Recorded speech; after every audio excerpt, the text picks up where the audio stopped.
Hello, CCL Sports Cards fans. Welcome back.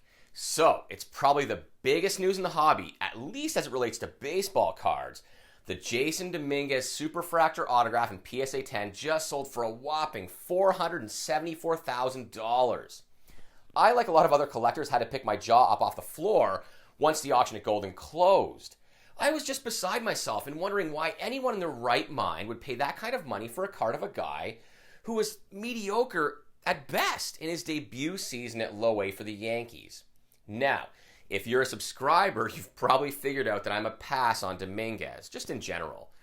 For now, although I haven't come right out and said it publicly, I just feel there is too much risk in a guy whose refractor auto in PSA 10 routinely sells for $3,500.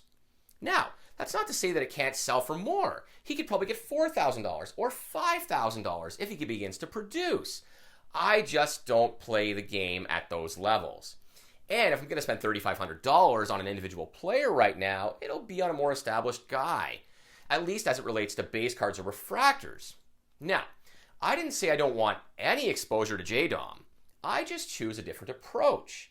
If you watched I Just Invested over $20,000 in wax, I shared 2020 Bowman as one of the cases I bought. And JDOM was a big part of that, as was Bobby Witt, Anthony Volpe, and a list of other prospects in that set. I wanted exposure to all of them and all of the others in that set. It's loaded, but buying these high flyers individually doesn't work for me personally. It's just too much risk.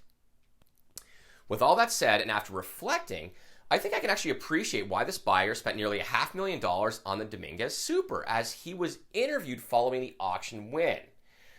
Prior to winning this auction, Dominguez's best card was his red refractor in BGS 10, which he owns and has already been offered $350,000 for. So it's not hard to imagine that someone will offer double or triple the $500,000 he paid for JDOM Super, provided JDOM produces and the hype remains consistent.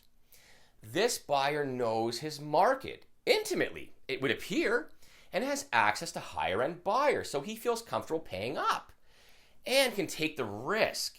He is on record as being the owner of the Wander Super, which he paid only $100,000 for and was ridiculed at the time.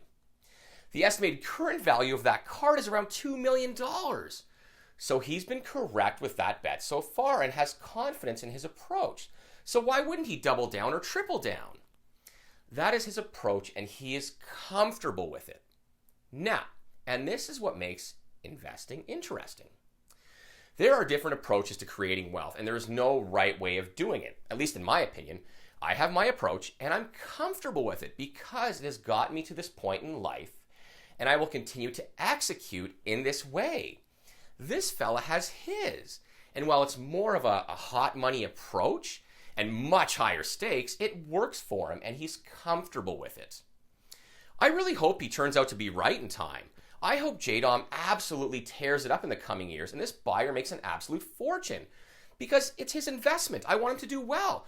I hope all of us have successful investment strategies. That's why I share all my stories and experiences. I'd like to see anyone who chooses to watch my show succeed. Anyhow, thank you all for watching as always. Wishing you all success in your collecting and investing journeys. And a very big congratulations to the new owner of the Jasson Dominguez Super. Super cool. Have an awesome weekend, everybody.